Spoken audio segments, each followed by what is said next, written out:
Still pretending you belong here. Black Rookie Sergeant Kyle Mercer yanked the temporary access badge from Aaliyah Carter's hand, snapped it cleanly in half, then flicked the broken pieces against her boots as if they were worthless trash. The briefing room burst into laughter. Mercer stepped closer until they were nearly face to face, deliberately bumping her shoulder hard enough to make the sealed folder under her arm slip slightly. "You've got the uniform," he sneered, "but a badge doesn't erase where you came from. Women like you spend years trying to earn respect they'll never get in this department." More laughter echoed around the room. He looked over his shoulder at the other officers before pointing back at Aaliyah. "A black rookie walks in here acting like she's destined for command," he mocked. "The highest you'll ever get is taking coffee orders for real cops." Captain Brent Calloway folded his arms with a satisfied smile. "Enough," he said coldly. "Escort her out. She has no business standing in a command room." Mercer reached for Aaliyah's sleeve. "Know your place," he whispered with a grin. "Because your place will never be above mine." Before his hand touched her, the briefing room doors swung open. Chief Evelyn Parker entered with 2 state investigators and the city commissioner. "Everyone stand," Parker commanded. "Your new commanding officer has arrived." Calloway instinctively turned toward the doorway. Parker never looked away from Aaliyah. As she slowly removed her coat, the gold command insignia on her uniform caught the morning light. Mercer's smile disappeared. "If you believe respect should be earned by character, not prejudice, stay until the end of this story. Before we begin, tell us your city and local time in the comments and subscribe so you won't miss the moment justice finally catches up with those who abused their badge." Hey there. I've discovered that unfamiliar places become easier to understand when you learn the stories behind their doors. 8 weeks earlier, Aaliyah Carter stood outside Brookhaven Police Department's Unit 8 headquarters beneath a gray morning sky. The building looked ordinary from the street. Red brick, narrow windows, a faded flag moving weakly above the entrance. But Aaliyah knew buildings could hide cultures as easily as people hid motives. She adjusted the collar of her uniform and entered carrying a single black duffel bag. Her transfer file listed her as a probationary patrol officer with limited local experience. There was no mention of her 12 years in military policing, her command training, or the confidential authorization folded inside a locked compartment at Chief Evelyn Parker's office. For the next several weeks, she was supposed to be invisible. She had taken only 3 steps into the briefing room when Sergeant Kyle Mercer looked up from the command desk. He stared at her name tag. "Carter," he said. "Yes, Sergeant." He leaned toward Officer Grant Hollowell and spoke loudly enough for everyone to hear. "So this is the diversity transfer." Several officers laughed. Grant lifted his phone and began recording. Aaliyah noticed, but she did not react. Mercer walked around her, slowly examining her uniform as though searching for a defect. "You're late." She'd looked at the clock. It was 6:42 a.m. Roll call began at 7. "I was instructed to report before 7. Mercer smiled. "First lesson, rookie. Around here I decide what late means." He crossed to the equipment rack and dragged out a faded protective vest with frayed straps. The name of another officer had been scratched from the inside. He tossed it at her chest. Aaliyah caught it. "This expired 3 years ago," she said. The room went quiet for half a second. Then Mercer laughed. "You inspecting gifts now, the side panel is damaged. Rookies should be grateful for scraps." Grant lowered his phone just enough to reveal his grin. Mercer handed her an old radio with a cracked screen, then tossed a ring of patrol car keys onto the floor near her boots. "Car 12. Try not to break it before lunch." Aaliyah bent down and picked up the keys. "Anything else?" Mercer's smile tightened. He had expected anger, embarrassment, perhaps a protest he could use against her. Instead, she stood calmly beneath the weight of every stare. "Yes," he said. "Know your place. You follow orders. You don't think." Aaliyah met his eyes. "Yes, Sergeant." Daniel Reyes sat near the back of the room. He did not laugh, but he did not defend her either. Aaliyah noticed that too. During roll call, Mercer assigned Grant to drive with her. "You can teach her how real patrol work is done," he said. Grant leaned back in his chair. "Do I get hazard pay?" More laughter followed. Aaliyah opened a small notebook and recorded the assignment, the equipment numbers, and the time. Mercer slapped the notebook shut. "What are you writing instructions? You don't need notes to obey." He pushed the notebook back into her chest. Out. Car 12 smelled of burned coffee and damp upholstery. The dashboard warning lights remained on after Grant started the engine. He tapped one of them. "That one's been there for months." The brake warning, "Relax." The radio crackled, faded, then returned. Grant pulled away from the station without fastening his seatbelt. "You always this serious?" he asked. "On duty. You should loosen up. Nobody likes a rookie who acts like a supervisor." "I'm not acting like a supervisor." He glanced at her. "Good. Because people around here don't respond well to ambition." Their first call involved a sedan stopped near an abandoned warehouse. The registered owner had an outstanding warrant for assault. Grant approached the driver's side while Aaliyah covered the passenger side. The driver stepped out with his hands raised. Grant searched him quickly. "Clean," he said. Aaliyah looked through the open rear window. A child's blanket covered something rigid on the floor. "Did you check the vehicle?" Grant sighed. "The suspect is clean." "That wasn't my question." He rolled his eyes and began reading the man his rights. Aaliyah opened the rear door. The blanket shifted. A loaded handgun lay beneath it, along with 2 magazines and a plastic bag containing several identification cards. Grant stopped speaking. The suspect twisted toward Aaliyah. She moved immediately, controlling his arm before he could reach backward. He struck the side of the car, but she kept him balanced and brought him safely to the ground. No unnecessary force. No panic. Within seconds, he was restrained. Grant stared at the weapon. "You got lucky." Aaliyah looked at the blanket. "No." I looked. Back at the station, Mercer read the arrest report. His jaw tightened when he reached the section describing the firearm. He placed the paper on the desk. "Change this." Aaliyah remained standing. "Which part?" "The part where Hollowell failed to locate the weapon. That is what happened." Mercer leaned back. "Write that the weapon was discovered during a joint search." "It wasn't." Grant stood near the door with his arms folded. Mercer's voice dropped. "You making him look incompetent makes this unit look incompetent. An inaccurate report would make the unit dishonest." Every head in the room turned.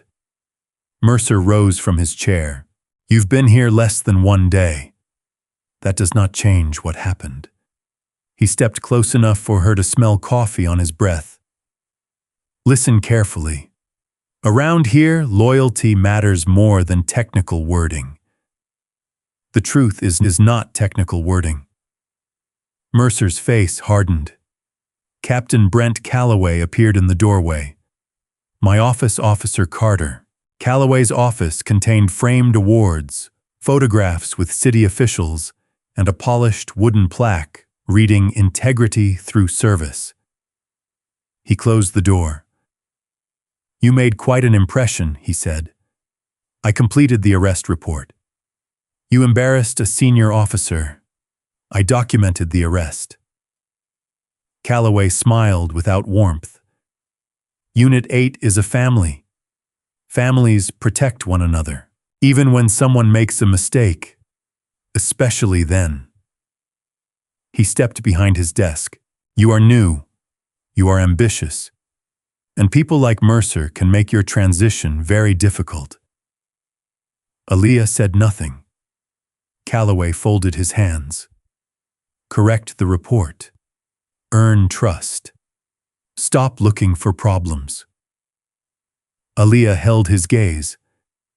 I cannot sign something false. For the first time, his smile disappeared. Then you may discover that this department has no place for you. That evening, Aaliyah sat alone in her apartment with the lights off.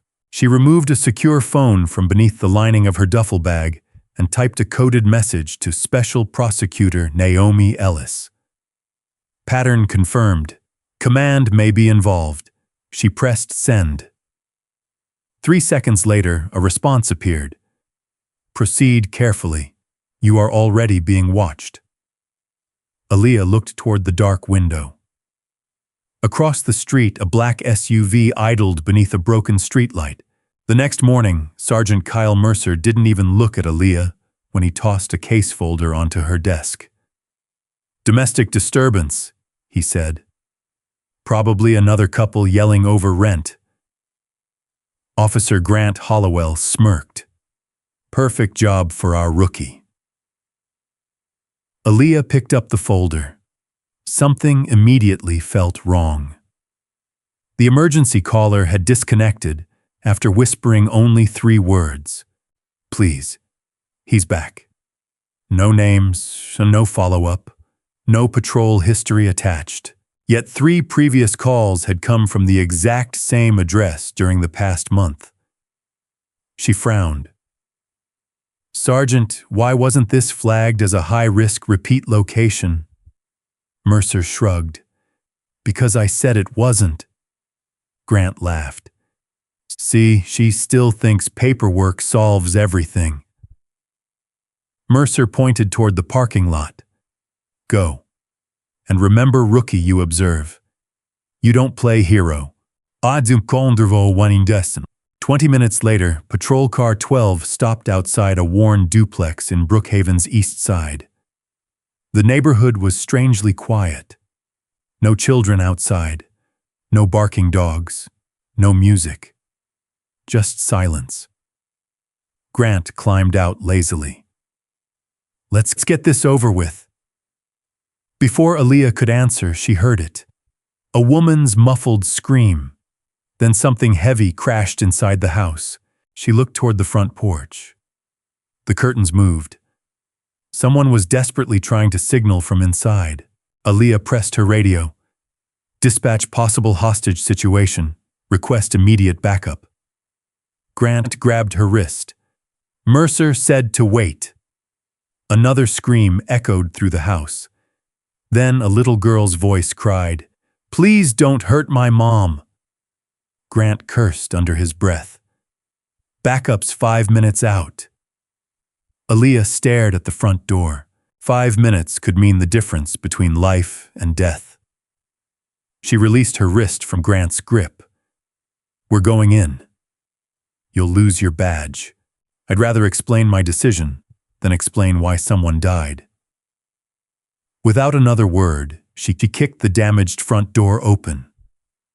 Inside, broken furniture covered the living room floor. A terrified woman struggled beneath a large man gripping a hunting knife. A frightened child hid behind an overturned couch. The attacker looked up. You cops should have stayed outside. He lunged toward the woman again. Aaliyah moved instantly. Years of disciplined tactical training took over. She stepped inside the knife's arc, trapped his weapon arm against her shoulder, twisted his wrist, and drove him off balance without striking his head. The knife clattered across the floor.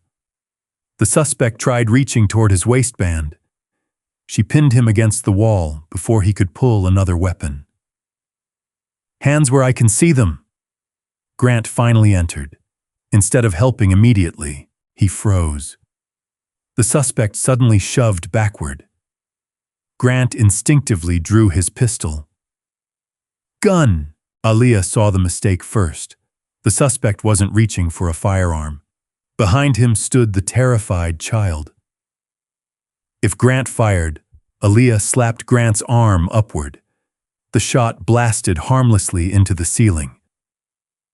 Dust rained across the room. For one terrifying second, nobody moved. Then Aaliyah secured the suspect in handcuffs. The woman burst into tears, pulling her daughter into her arms. "You saved us," she whispered. Aaliyah simply nodded. "You're safe now." By the time Mercer arrived, paramedics were already treating the victims. Television cameras had also begun gathering outside. Mercer walked directly past the crying family. His attention settled on Aaliyah. "What happened?" Grant hesitated. Before he could answer, Aaliyah began her report. The suspect attempted to stab the victim. Officer Hollowell nearly discharged his weapon toward a civilian. "I redirected," Mercer cut her off. "Wrong." He turned toward a nearby reporter. Officer Hollowell courageously entered first and prevented a deadly attack. Grant looked confused. Aaliyah stared at Mercer. "That's not accurate." Mercer ignored her. "Our rookie officer assisted after the situation was already under control." The rescued woman overheard every word. She stepped forward immediately. "No." Everyone turned. "She's lying," Mercer snapped. The woman pointed directly at Aaliyah. "That officer saved my life." She pointed toward Grant. "He almost shot my daughter." Several reporters quickly raised their cameras. Mercer's expression darkened. He smiled for the cameras. The victim has clearly endured tremendous emotional trauma. Then he quietly leaned toward Aaliyah. "One more word, and you'll regret it." Back at the station, silence filled the report room. Mercer placed 2 documents in front of Aaliyah. "Sign." She read them carefully. Both reports credited Grant with disarming the suspect. Neither mentioned the near shooting. She set down her pen. "I won't sign false statements." Mercer's jaw tightened. "You think anyone here will believe a rookie over me? The body cameras will." The room became deathly quiet. Grant's confidence disappeared. Mercer slowly smiled. "Unfortunately." He picked up a small evidence envelope. Both cameras malfunctioned. Aaliyah knew exactly what that meant. Someone had already removed the footage.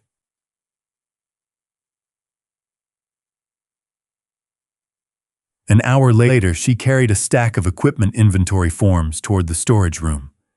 As she passed the break room, hot coffee splashed across her report binder. Dark liquid soaked every page. Mercer lowered the empty paper cup. "Oops." Several officers laughed. He tossed a handful of paper towels onto the wet floor near her boots. "Clean it up." Aaliyah looked at the ruined reports. Then at Mercer. "You spilled it. So, you should clean it." The room went silent.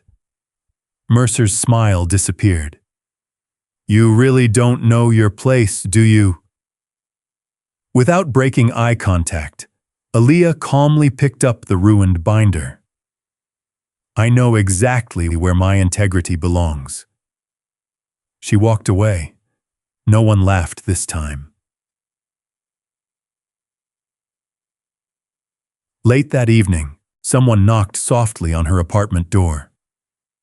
Aaliyah opened it cautiously.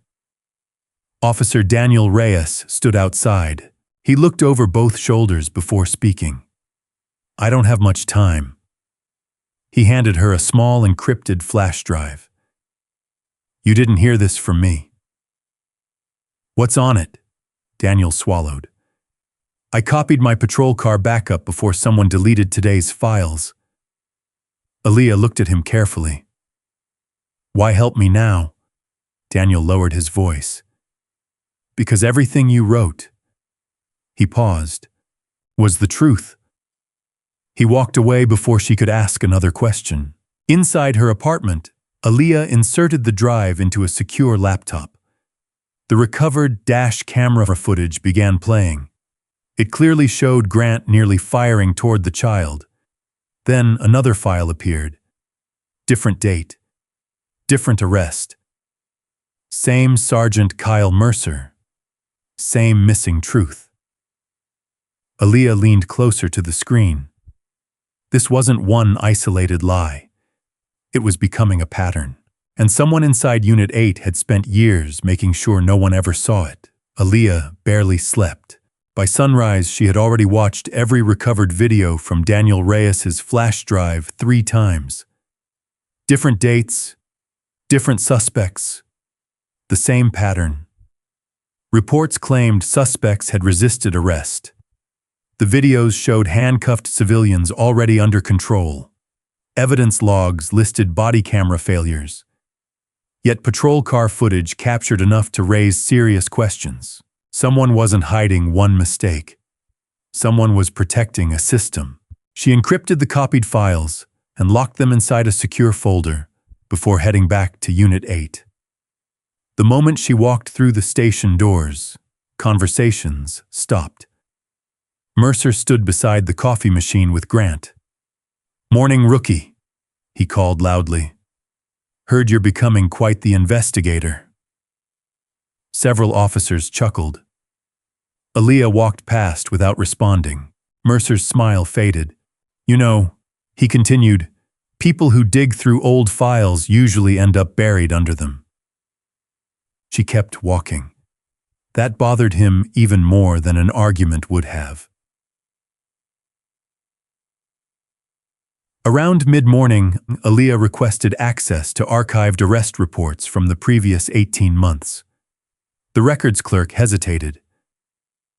"Sergeant Mercer said those files are restricted." "I have authorization from Captain Calloway for active case review." The clerk reluctantly unlocked the digital archive. One name appeared repeatedly. Marcus Bell. Local auto shop owner. Resisting arrest. Obstruction. Failure to comply. Witness withdrew statement. Case closed. The pattern felt wrong. Marcus had no violent history before meeting Unit 8. Yet every report involving him had been written or approved by Mercer. Aaliyah printed the file. Before she could leave, a shadow appeared across her desk. Mercer. He casually picked up the paperwork. Interesting reading. "I'm reviewing prior incidents." He flipped through the pages. Wrong assignment. "I'm following documented inconsistencies." Mercer smiled. "No." He slowly tore the first page from the file. Then another. The ripped paper drifted into the trash can. "You follow orders," he said quietly. "Not curiosity." Aaliyah held his gaze. "Destroying department records is a violation. So report me." He leaned closer. "Let's see who Internal Affairs believes."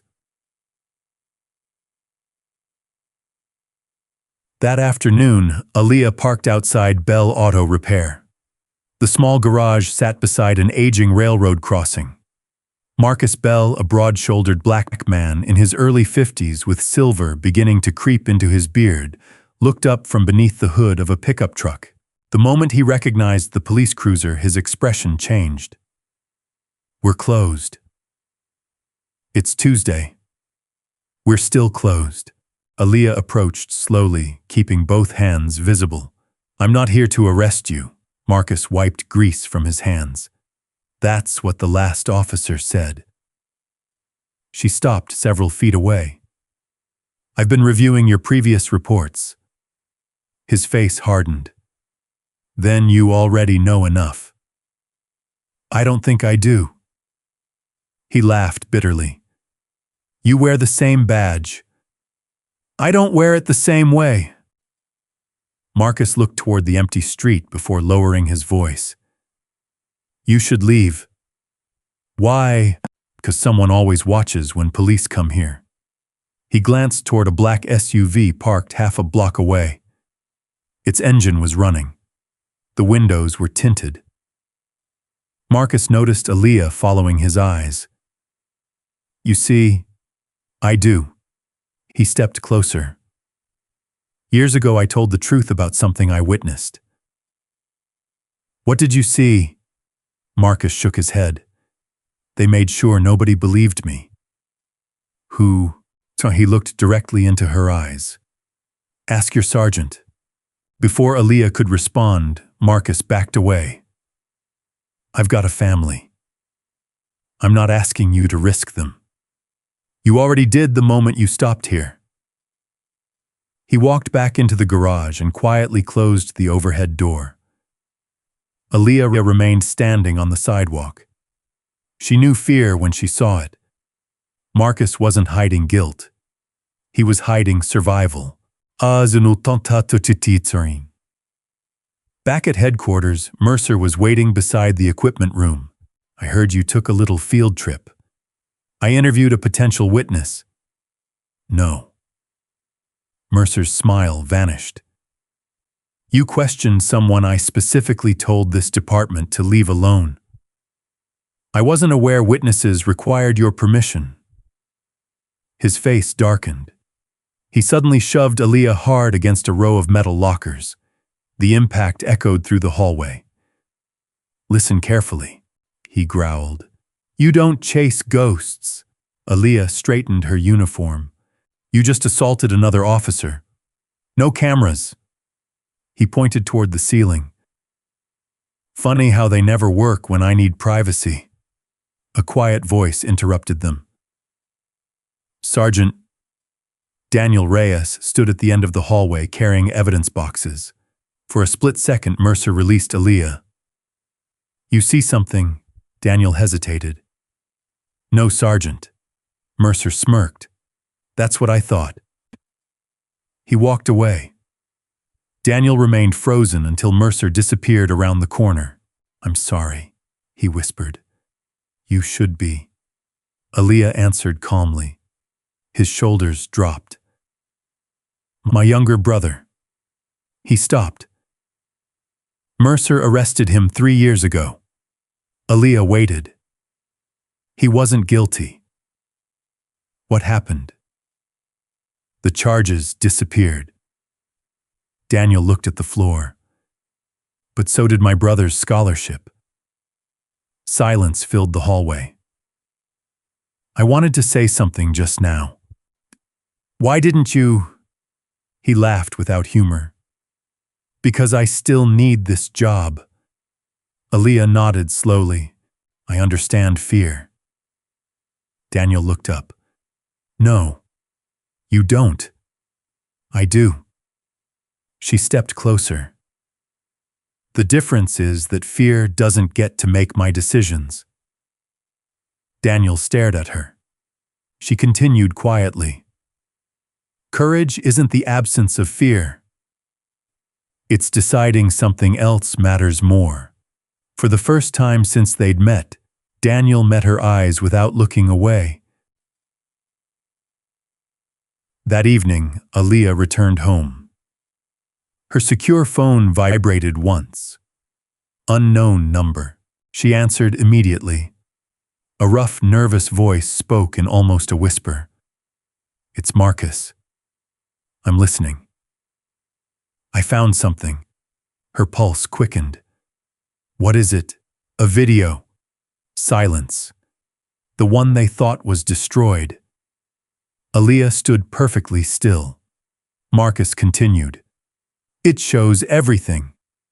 Before she could ask another question, he added one final sentence. But if they find out, I still have it. His voice trembled. They won't just come after me. The line went dead. Aaliyah slowly lowered the phone. Across the street, the same black SUV was parked beneath the broken streetlight. This time, someone inside was watching her apartment through a pair of binoculars. Aaliyah barely had time to change out of her uniform before her secure phone vibrated again. This time it wasn't Marcus. It was Naomi Ellis. "He's contacted you, hasn't he?" "Yes. So don't ask where I got that information," Naomi replied. "Just listen carefully. If Marcus Bell truly recovered what we think he recovered, he's no longer just a witness. He's the most valuable piece of evidence in an investigation that's been building for almost 2 years. What exactly is on the video? We don't know." A brief pause followed. "But whatever it is, Captain Calloway believes it no longer exists." The following afternoon, Aaliyah drove an unmarked sedan to an abandoned neighborhood church on the edge of Brookhaven. Marcus was already waiting inside the empty fellowship hall. He looked exhausted. Dark circles surrounded his eyes. He carried an old metal toolbox instead of a briefcase. "I couldn't keep this at home anymore," he said quietly. He opened the toolbox. Hidden beneath faded mechanic's rags sat a tiny memory card sealed inside a waterproof evidence pouch. Marcus carefully lifted it. "They searched my shop twice." Marcus nodded. "The first time they pretended they were looking for stolen tools. The second, they didn't pretend." He swallowed hard. "They turned over every toolbox, ripped open the office, even threatened my granddaughter if I kept asking questions." Aaliyah's jaw tightened. "What happened the night this was recorded?" Marcus looked toward the stained glass windows before answering. 4 years ago, I stayed late fixing a delivery truck. I heard shouting behind the garage. I walked outside. His voice became quieter. I saw Sergeant Mercer beating a man who was already handcuffed. Aaliyah remained silent. There were 3 other officers standing there. Nobody stopped him. Marcus's hands trembled. Then Captain Calloway arrived. "What did he do?" Marcus closed his eyes. "He didn't stop Mercer. He told everyone to rewrite the reports." The room fell completely silent. Marcus placed the memory card into Aaliyah's hand. "I made 2 copies. Why? Because I knew someday." He forced a weak smile. Someone honest might finally wear that badge. Back inside her apartment that evening, Aaliyah inserted the memory card into an encrypted laptop. The footage began playing. The timestamp matched Marcus's statement exactly. Mercer repeatedly struck a handcuffed suspect lying face down beside a patrol vehicle. The man never fought back. Then another police cruiser entered the frame. Captain Brent Calloway stepped out. He calmly looked around before speaking. "No witnesses." One officer answered, "Just Marcus Bell." Calloway looked directly toward Marcus's garage. "We'll handle him later." Mercer pointed at the unconscious suspect. "What about the report?" Calloway didn't hesitate. The suspect resisted. The screen froze as Aaliyah paused the video. Her heartbeat slowed instead of racing. The evidence was devastating, but it still wasn't enough. One recording could be dismissed. She needed the entire pattern. The next morning, someone followed her. She noticed the silver SUV after leaving her apartment. It stayed 3 cars behind. Every turn, every stoplight, every lane change. She intentionally exited the highway, drove through downtown, circled 2 parking garages, then entered a crowded shopping center. The SUV remained behind her. Confirmation.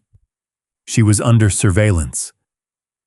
Instead of driving to headquarters, Aaliyah quietly headed toward a secure parking structure owned by the state prosecutor's office. By the time the SUV realized where she had gone, She had already disappeared inside. Naomi met her in a restricted conference room. After watching the video, Naomi leaned back silently. Finally, she spoke. "This confirms excessive force." She looked up again. But more importantly, she paused the recording at the exact moment Calloway ordered the reports changed. "This confirms conspiracy." Aaliyah nodded. "We move now." "No." Naomi surprised her. "We're still missing one thing." "What?" "A direct connection between Calloway and the evidence tampering inside Unit 8. Hutusatiki." When Aaliyah returned to headquarters, Mercer greeted her with unusual enthusiasm. "Good news." She looked at him carefully. "You've earned a special assignment." Grant smirked from across the room. Mercer tossed vehicle keys across the desk. "Warehouse district." "What happened?" "Possible burglary." The address immediately caught Aaliyah's attention. The abandoned warehouse had been closed for years. "Who's responding with me?" Mercer smiled. "No one." A solo response. "Unless the rookie's scared." Several officers laughed. Aaliyah accepted the keys. "I'll handle it." Mercer's grin widened. "That's exactly what I'm hoping." The warehouse sat isolated beside abandoned railroad tracks. Broken windows covered 3 sides of the building. No nearby businesses. No witnesses. The moment Aaliyah stepped inside, her instincts sharpened. Too quiet. No signs of forced entry. No fresh footprints near the loading doors. Then a faint metallic sound echoed above. She looked up. A steel chain suddenly snapped. A heavy storage rack crashed toward the concrete floor. Aaliyah dove sideways an instant before several 100 pounds of metal slammed into the exact spot where she had been standing. Dust exploded into the air. Someone had cut the safety chain. This wasn't an accident. It was a trap. Her radio crackled. Mercer's voice. Everything okay, rookie?" She slowly looked toward the broken chain hanging from the ceiling. "Everything's clear." Mercer chuckled softly. "Glad to hear it." The transmission ended. That evening, Mercer filed the incident as equipment failure. No investigation. No maintenance request. No photographs. Nothing. When Aaliyah questioned the report, Calloway simply shrugged. "Old buildings are dangerous." "Someone cut that chain. Can you prove it?" Before she could answer, Daniel quietly approached her desk after everyone else had left. "I checked the dispatch logs," he whispered. "There never was a burglary call." Aaliyah looked at him. "What do you mean?" Daniel handed her a printed dispatch sheet. "The warehouse call." His expression turned grim. "Was never sent by dispatch." A cold silence settled between them. If dispatch hadn't sent her, someone inside Unit 8 had deliberately lured her into a deadly trap. And that meant the corruption inside the department had become something far more dangerous than falsified reports. Someone had just tried to kill her. The realization stayed with Aaliyah all night. Someone inside Unit 8 hadn't simply tried to ruin her reputation. They had arranged a situation where she might never leave that warehouse alive. The next morning, she walked into headquarters as if nothing had happened. Mercer watched her from across the bullpen, surprise flashing across his face for only a fraction of a second before his usual grin returned. "Well," he called loudly, "looks like our rookie survived." A few officers laughed. Aaliyah stopped beside his desk. The warehouse chain didn't fail. Mercer leaned back in his chair. No. It was cut. He shrugged. Then write a maintenance request. You sent me there. I assigned you to investigate a burglary. There was no burglary. Mercer's smile widened. Can you prove that?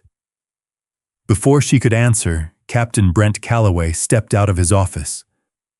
Officer Carter. His voice was calm.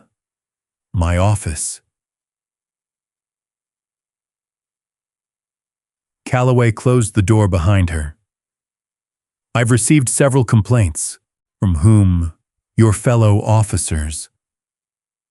He opened a folder. They say you're disruptive.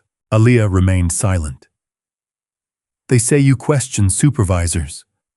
He turned another page. They say you refuse to work as part of the team. I refuse to sign false reports. Calloway ignored the statement. You've also been contacting civilians connected to closed investigations. They're potential witnesses. They're not your concern. He folded his hands. I'm going to offer you some professional advice. Aaliyah waited. Submit your resignation. She looked directly at him. Why would I do that? You still have a career. He smiled politely. If internal affairs begins asking difficult questions, that career disappears forever. I've done nothing wrong. That won't matter if everyone around you says otherwise. Aaliyah slowly stood. I'm not resigning. For the first time, the warmth disappeared from Calloway's face. Then don't complain about what happens next. Less than an hour later, Mercer shouted across the locker room. Everyone out! Officers gathered as two internal affairs investigators entered carrying evidence bags. One of them approached Aaliyah. We've received information concerning possible illegal payments. What payments? We need access to your locker. She unlocked it without hesitation. Inside sat her spare uniform, extra boots, a notebook. Then one investigator reached beneath the folded clothing. He slowly pulled out a thick white envelope.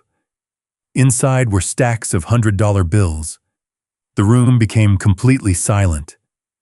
Grant pretended to look shocked. Mercer shook his head dramatically. I wanted to believe she deserved this badge. He sighed loudly. I guess I was wrong. The investigator counted quickly. $10,000. He looked at Aaliyah. Can you explain this? She never took her eyes off Mercer. I've never seen that envelope before. Mercer laughed. That's what they all say. One investigator asked quietly, Did anyone else have access to your locker? Mercer answered before Aaliyah could. Absolutely not. Aaliyah spoke calmly. Request fingerprint analysis. Mercer stopped smiling. She continued. Check the envelope. The investigator nodded. We'll do that. And examine the security cameras covering this hallway. A brief silence followed. Calloway stepped forward. Unfortunately, he looked almost disappointed.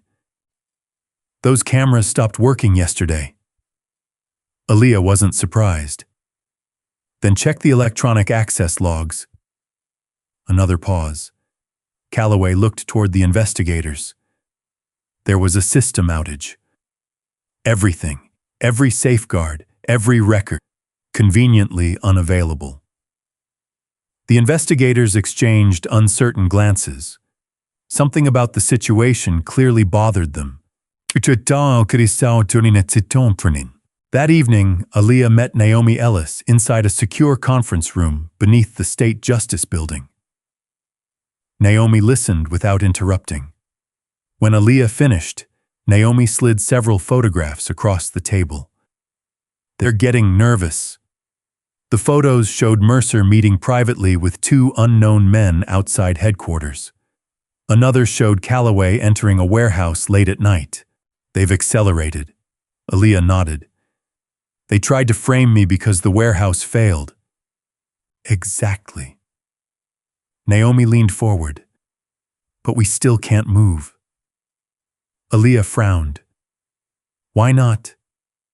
Because defense attorneys will argue they're only targeting you. Naomi tapped one photograph.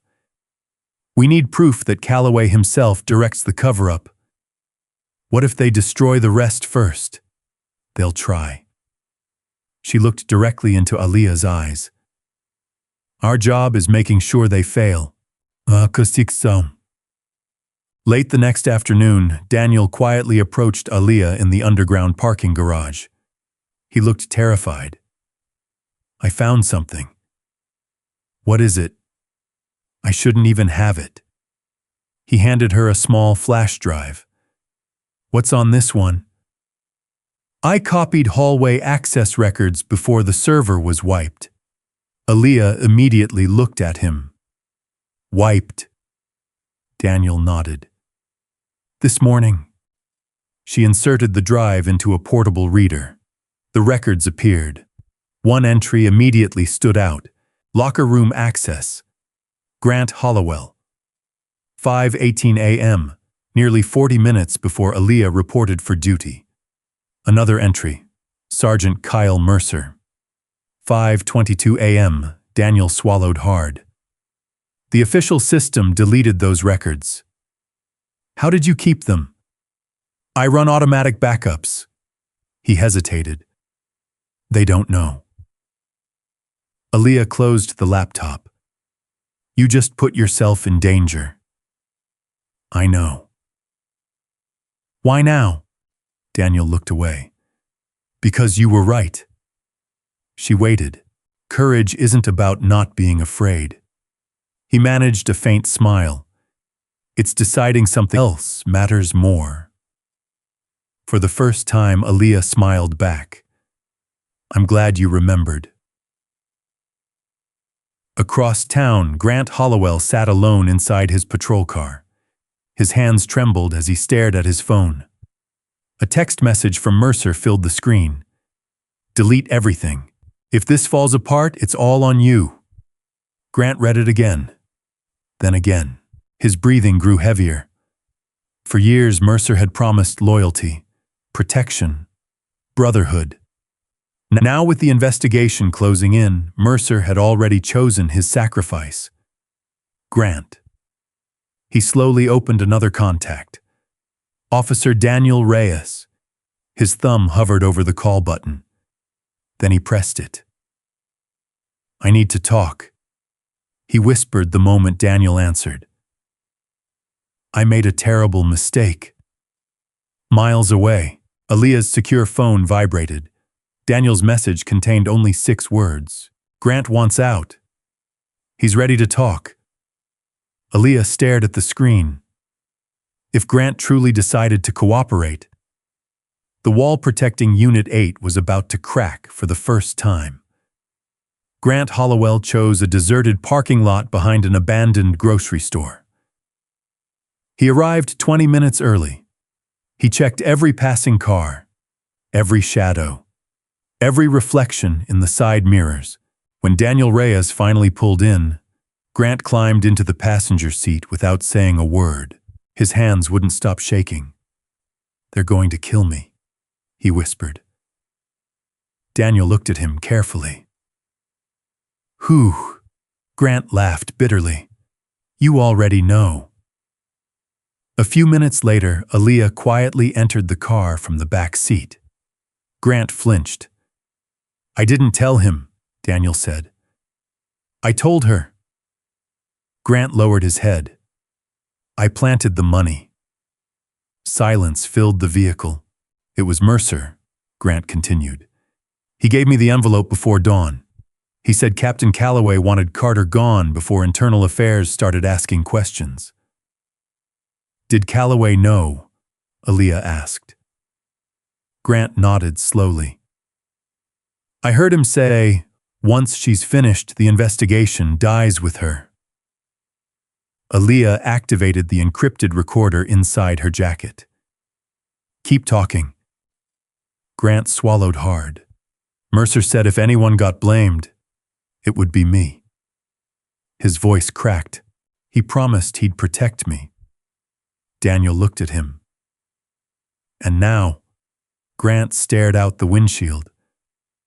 I finally realized I was never his partner. I was just his insurance policy. The next morning, Unit 8 looked unusually calm. Too calm. Mercer greeted everyone with forced confidence. "Big day, people." He slapped Grant on the shoulder. "You and I have paperwork to finish later." Grant forced a smile. Sure. Aaliyah immediately noticed something had changed. Grant couldn't even look Mercer in the eye. Mercer noticed it too. His smile slowly disappeared. By noon, Calloway summoned every officer to the briefing room. He stood at the podium wearing his most polished uniform. "The department has received public criticism over recent incidents." He paused dramatically. To protect community trust, Officer Aaliyah Carter is being placed on immediate administrative suspension pending investigation. The room remained silent. Calloway continued. "Her badge." Mercer stepped forward. His expression overflowed with satisfaction. He stopped directly in front of Aaliyah. "I warned you." Without waiting for permission, Mercer grabbed the badge clipped to her uniform. He ripped it away. The metal scraped across the fabric before falling into his hand. "You should have stayed in your place," he whispered. Every officer watched. No one moved. Daniel clenched his fists beneath the table. Grant stared at the floor. Calloway folded the suspension letter and handed it to Aaliyah. "Turn in your weapon." She calmly removed her service pistol. "Radio." She placed it beside the pistol. "Department identification." She laid the identification card beside the rest. Mercer smiled. "I guess you're just another civilian now." Aaliyah looked directly at him. "The truth doesn't disappear because you take someone's badge." Mercer leaned closer. "No." He smiled coldly. "But witnesses do." For the first time, Aaliyah saw genuine hatred in his eyes. This wasn't about winning anymore. It was about survival. Outside headquarters, television cameras waited. Reporters shouted questions. "Officer Carter, did you accept illegal money? Did you falsify reports? Are the corruption allegations true?" Aaliyah answered none of them. She simply walked through the crowd. Across the street, a black sedan waited.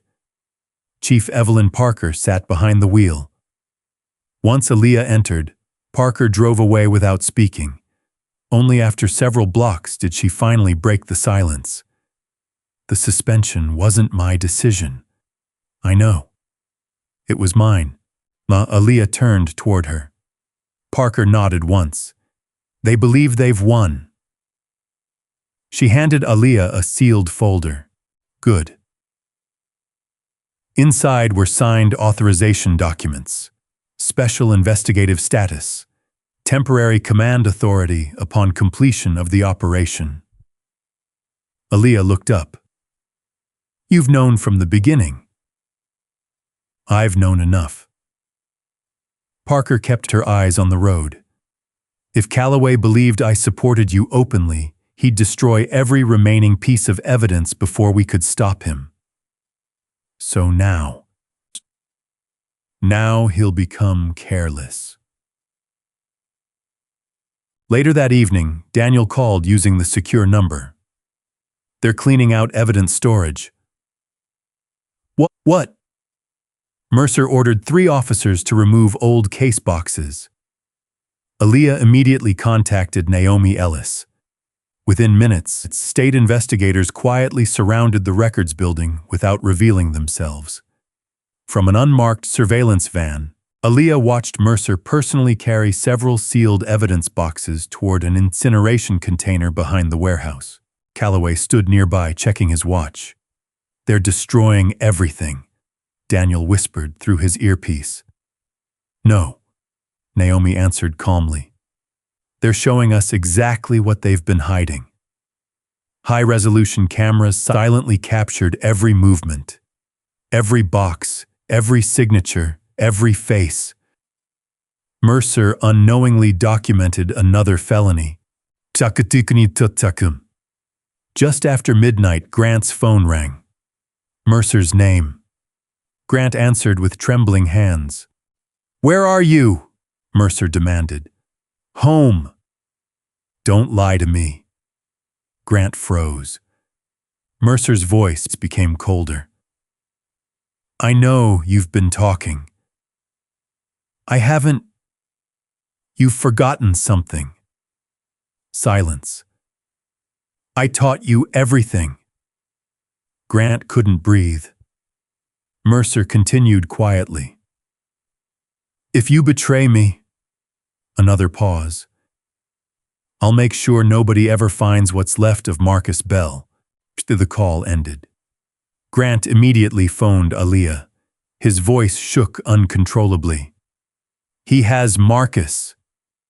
"What?" "He knows Marcus still has the original witness statement." "Where?" "I don't know. But Mercer said Marcus won't survive the night." Before Aaliyah could respond, another secure call came through.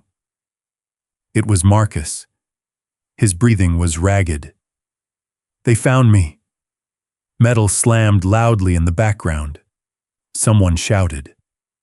Marcus whispered only one sentence. "They're taking me to the old community center." The line suddenly went dead. Aaliyah looked at Naomi. Naomi was already reaching for her radio. The operation had changed.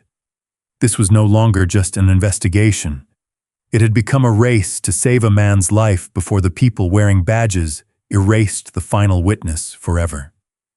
The abandoned Brookhaven Community Center had been closed for nearly a decade. Its shattered windows stared into the night like empty eyes. Aaliyah parked 2 blocks away. Naomi Ellis's voice came through the encrypted earpiece. "State police are 4 minutes out." "Qaidand, we don't have 4 minutes," Aaliyah replied. Marcus's terrified voice still echoed in her mind. "They're taking me to the old community center." She slipped through a broken side entrance, moving silently down a dark hallway littered with broken glass and collapsed ceiling tiles. Then she heard it. A groan. Someone was struggling. She followed the sound toward the old gymnasium. Through a cracked doorway, she saw Marcus Bell tied to a steel chair beneath a flickering overhead light. Blood ran from a cut above his eyebrow. Sergeant Kyle Mercer paced slowly in front of him, while 2 loyal officers stood nearby. Mercer casually spun Marcus's old memory card between his fingers. "I'll ask one last time," Mercer said. "Where's the other copy?" Marcus spat blood onto the concrete. "I already gave it. To someone who actually deserves a badge." Mercer's face twisted with rage. He drove his fist into Marcus's ribs. The older man gasped, but refused to cry out. One officer shifted uncomfortably. "Sergeant, maybe that's enough." Mercer rounded on him. "You grow a conscience all of a sudden." "No, sir." "Then keep your mouth shut." Hidden in the shadows, Aaliyah quietly activated the miniature recorder inside her jacket. Every word, every threat, every confession was now being preserved. Mercer crouched beside Marcus. "You know what your problem is." He leaned close. "You still believe honesty protects people." Marcus forced himself to smile. "No." He coughed painfully. I believe people like you always destroy yourselves. Mercer exploded. He grabbed Marcus by the shirt and slammed him backward against the chair. You think anyone's coming? Marcus didn't answer. Mercer laughed. The black rookie you trusted. He shook his head. She's finished. Aaliyah stepped into the light. No. Duta, her calm voice echoed across the gym. I'm exactly where I need to be. Every head snapped toward her. Mercer's smile slowly returned. I was wondering how long it'd take. He stood. I knew Marcus would bring you. The two officers immediately raised their weapons. Aaliyah stopped several feet away, her hands visible. I'm here. Mercer grinned. Good. He slowly drew his own pistol. Because now I can end both problems together.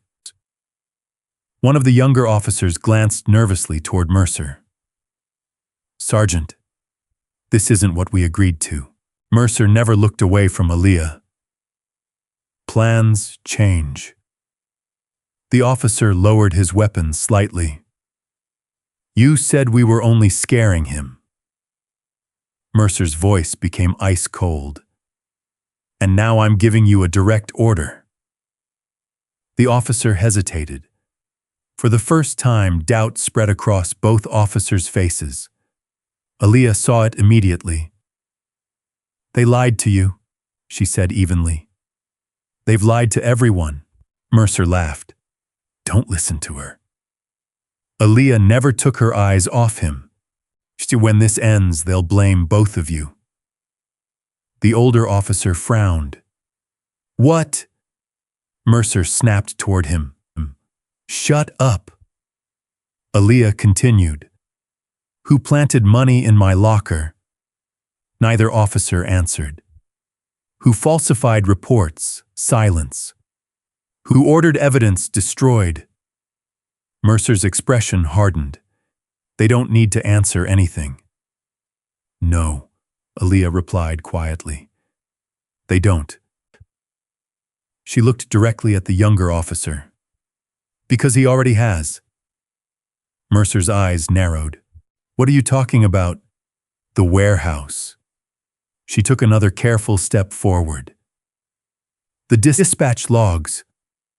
Another step. The evidence room. Another. The cameras. Mercer's confidence began to crack. Then Aaliyah spoke the sentence she had been saving. Grant Hollowell confessed. The room froze. Mercer's face lost all color. You're lying. He admitted planting the money. No. He admitted you ordered him to do it. Mercer turned instinctively toward his two officers for one fatal second. He looked away from Aaliyah. She moved. Years of military police training took over. She knocked Mercer's pistol sideways before it cleared its holster. The weapon skidded across the concrete floor. One officer instinctively reached for it. The other panicked and raised his own firearm. Daniel Reyes burst through the side entrance. Police, drop your weapons. The younger officer immediately complied. The older officer hesitated. Mercer screamed, "Shoot her!" Instead, the older officer slowly lowered his gun. I'm done. Mercer's eyes widened. You ungrateful. Before he could finish, he shoved Marcus's chair toward Aaliyah and sprinted toward a rear exit. Aaliyah caught the chair before it toppled. Daniel secured both officers. Go, Daniel shouted. I've got them. Aaliyah chased Mercer through the dark hallway. Broken glass crunched beneath their boots. Mercer crashed through an emergency exit into the alley behind the building. Police sirens wailed in the distance. Blue lights reflected off the wet pavement. Mercer reached his SUV. Before he could open the driver's door, half a dozen state police vehicles turned the corner. He stopped.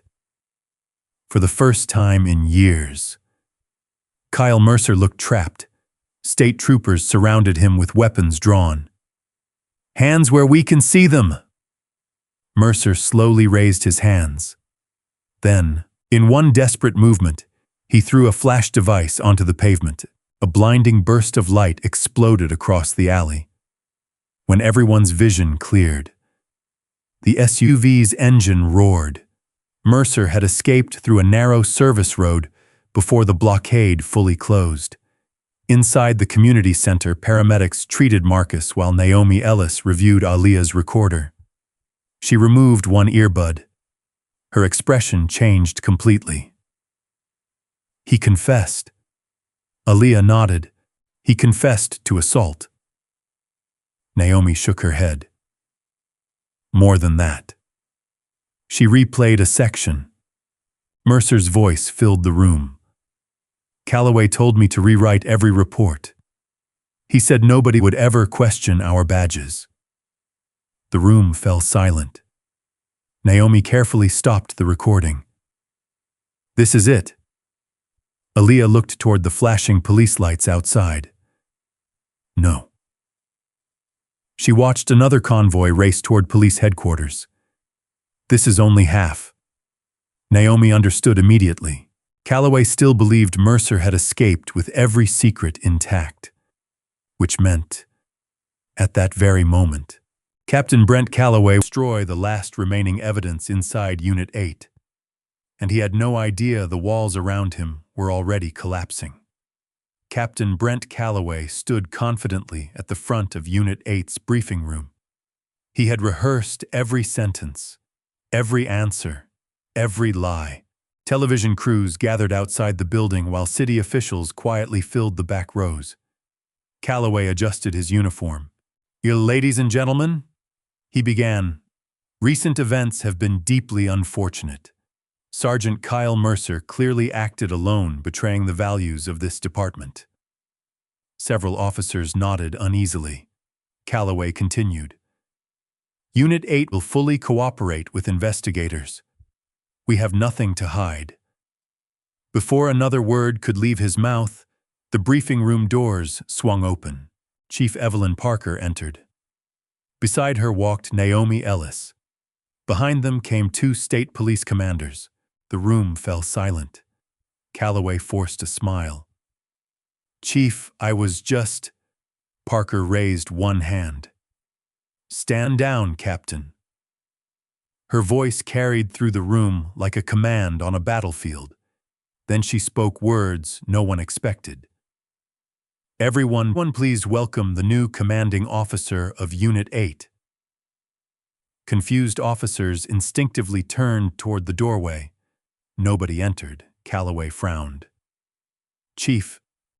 Parker slowly looked across the room. "Aaliyah." Every head turned. Aaliyah Carter stepped forward from the back of the room. She wore a perfectly pressed command uniform. Gone was the temporary rookie badge. In its place rested polished gold oak leaves and the official insignia of a unit commander. A formal appointment folder rested beneath her arm. Mercer's mocking words echoed inside the room as though the walls themselves remembered them. "Know your place." Now everyone understood. A stunned silence swept across the room. Grant Hollowell lowered his head. Daniel Reyes stood straighter than ever before. Calloway's face slowly lost its color. "No." Chief Parker opened the appointment order. "Effective immediately, Lieutenant Aaliyah Carter is appointed Commanding Officer of Unit 8 by authority of the City Commissioner and the State Police Oversight Board." She closed the folder. "There is something else every person in this room deserves to know." She looked directly at Calloway. "The Officer Carter was never transferred here because we needed another rookie." A pause. "She was assigned here because we needed the truth." Whispers spread across the room. Parker continued. "For the past 8 weeks, Lieutenant Carter has conducted a confidential integrity assessment, authorized jointly by my office and the state prosecutor. Calloway took one step backward. This is impossible. Naomi Ellis placed several evidence boxes onto the briefing table. No. She calmly opened the first one. This is documented. A large monitor behind the podium came to life. The first video appeared. Mercer ripping Aaliyah's temporary badge in half. His voice echoed across the silent room. Know your place, black rookie. The recording continued. Mercer shoving her, mocking her, ordering her to clean spilled coffee. The room became painfully quiet. Then came the second recording. The domestic violence rescue. Every officer watched Grant nearly fire toward the frightened child. They watched Aaliyah save both victims. Then they watched Mercer falsely claim Grant had been the hero. Grant quietly wiped tears from his eyes. I should have stopped him, he whispered. Naomi played another video. Marcus Bell's recording. Mercer beating a handcuffed suspect. Then Calloway entering the frame. The captain's recorded voice filled the room. Rewrite the report. The suspect resisted. Gasps spread across the audience. Calloway immediately pointed toward the screen. Fake. Naomi calmly pressed another button. Hallway access records appeared.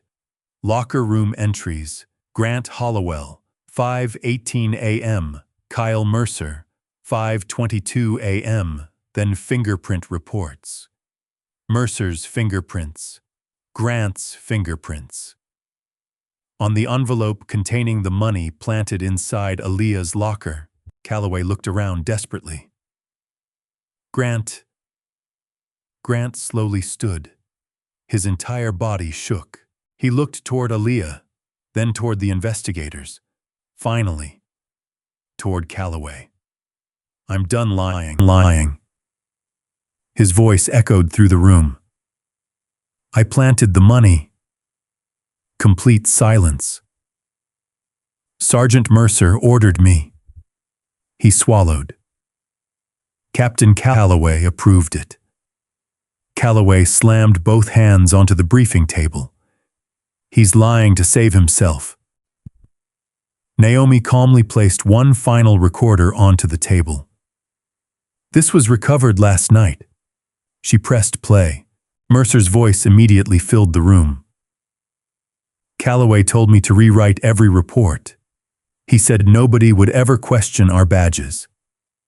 Another pause. Then Mercer laughed in the recording. Once Carter is finished, the investigation dies with her. Every excuse, every denial, collapsed. Calloway slowly backed away. No. State Police Commander Harris stepped forward. To Captain Brent Calloway. He removed a pair of handcuffs. You are under arrest for conspiracy, obstruction of justice evidence, tampering witness, intimidation, official misconduct, and multiple civil rights violations. Calloway looked around the room. Not one officer moved to help him. Not one. As the handcuffs clicked shut around his wrists, Aaliyah calmly stepped forward. She looked directly into his eyes. You told me this department had no place for me. She paused. You were right. Aaliyah glanced around the room at every officer who had watched her humiliation in silence. My place was never beneath people who abused this badge. She rested one hand on the command podium. My place. Another quiet pause. Was right here. Chief Parker nodded once. For the first time in many years. She looked across Unit 8. This department finally has the leader it deserves. The room remained silent. Not because anyone was afraid to speak, but because every officer understood they had just witnessed something much bigger than a promotion. Justice had finally walked through the front door, wearing the same uniform they had laughed at only weeks before. And now every person in that room would have to decide whether they would follow the culture that had just fallen, or the commander who had refused to become like it. 6 months later, Unit 8 no longer looked like the place Aaliyah Carter had first walked into. The laughter was gone. The whispered insults had disappeared. So had the fear. The walls had been repainted. Every interview room now contained functioning cameras monitored by an independent oversight system. Evidence lockers required dual authorization, and every officer's body camera automatically uploaded footage to an external state server before anyone inside the department could touch it. The culture that Captain Brent Calloway and Sergeant Kyle Mercer had built over years had collapsed in a matter of months. The trials had become front-page news across Ohio. Calloway pleaded not guilty. Mercer did the same. The jury believed neither of them. Video recordings, fingerprint reports, electronic access logs, financial records, witness testimony, and Grant Hollowell's sworn confession left no room for reasonable doubt. Calloway was convicted on multiple felony counts, including conspiracy, obstruction of justice, evidence tampering, witness intimidation, and civil rights violations. Mercer received an even longer sentence after the jury viewed the recordings of his assaults and attempted kidnapping of Marcus Bell. For the first time in years, the victims finally heard a judge say the words they thought would never come. The court finds that the officers violated the law they had sworn to uphold. Dozens of old investigations were reopened. Several wrongful arrests were overturned. Families who had spent years living with false criminal records watched those records disappear. The city publicly apologized to every citizen whose rights had been violated. Compensation funds were established. An independent civilian review board was permanently created. Marcus Bell stood before reporters outside the courthouse. For years he had carried fear instead of hope. Now he carried neither, only peace. "I kept that video because I believed someone honest would eventually wear that badge," he said. He smiled toward Aaliyah. "I just didn't know she'd have to suffer first." Nearby, Daniel Reyes listened quietly. His decision to protect the evidence had not gone unnoticed. Weeks later, Chief Evelyn Parker officially promoted him to sergeant. During the ceremony, Parker addressed the entire department. "Integrity isn't measured by the mistakes you never face." She looked toward Daniel. "It's measured by the truth you choose when those mistakes threaten your career." The room erupted in applause. Grant Hollowell stood in the back, dressed in civilian clothes. His police career had ended. Because he had cooperated fully and testified against Mercer and Calloway before trial, the court reduced his sentence. When the ceremony ended, Grant approached Aaliyah cautiously. "I don't expect forgiveness." Aaliyah looked at him for a long moment. "You shouldn't." Grant lowered his eyes. "But I hope one day." She gently interrupted him. "Real redemption doesn't begin with being forgiven. It begins with never asking someone else to carry the weight of what you chose." Grant nodded silently. For the first time, he accepted responsibility without searching for excuses. Several days later, Aaliyah walked through the Academy Training Center, where a new class of recruits waited nervously for orientation. Among them sat a young black woman, no older than 23. She adjusted an oversized protective vest while trying not to attract attention. Several recruits nearby quietly laughed. "It doesn't even fit her. Maybe she'll quit before graduation." The words reminded Aaliyah of her own first morning. Without saying anything, she walked to the equipment rack. She selected a brand new vest, perfectly fitted. She handed it to the young recruit. "Try this one." The young woman looked surprised. "Thank you, Commander." Aaliyah smiled. No officer should ever be told they're worth less than the badge they're willing to protect. The laughter immediately stopped. Every recruit understood the message. Not because she had raised her voice, but because everyone in the room already knew her story. Later that afternoon, Aaliyah stopped outside the old break room. Months earlier, Sergeant Mercer had deliberately spilled coffee across her reports and tossed paper towels at her feet.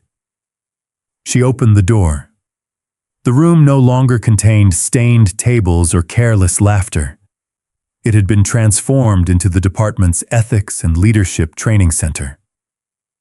Framed along one wall were the department's new guiding principles: integrity before loyalty, truth before reputation, service before power. A group of young officers quietly studied the display.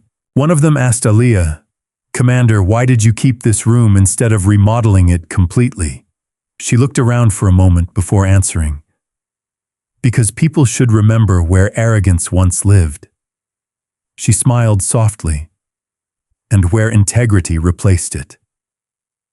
That evening, as the sun settled behind the Brookhaven skyline, Aaliyah stood outside headquarters watching officers begin another shift. Some were veterans, some were rookies. None of them laughed at the newest recruit. None of them mocked someone's background. None of them confused authority with superiority. Chief Parker walked outside carrying 2 cups of coffee. She handed one to Aaliyah. "You changed this place." Aaliyah shook her head. "No." She watched another patrol car pull away from the station. "The truth changed it." Parker smiled. "You simply refused to let anyone bury it." Aaliyah looked up at the American flag moving gently above the station entrance. The badge on her chest reflected the last light of the day. Weeks earlier, someone had torn a temporary badge from her uniform and ordered her to know her place. Now she did. Not because someone had finally given it to her, but because she had earned it through courage, integrity, and an unwavering refusal to surrender the truth. Never let someone else's prejudice define your worth. Real leadership is not proven by rank or power, but by the courage to protect the truth when it is hardest to stand alone. If this story touched you, share your thoughts in the comments, tell us where you're watching from, and subscribe for more inspiring stories of justice, dignity, and hope.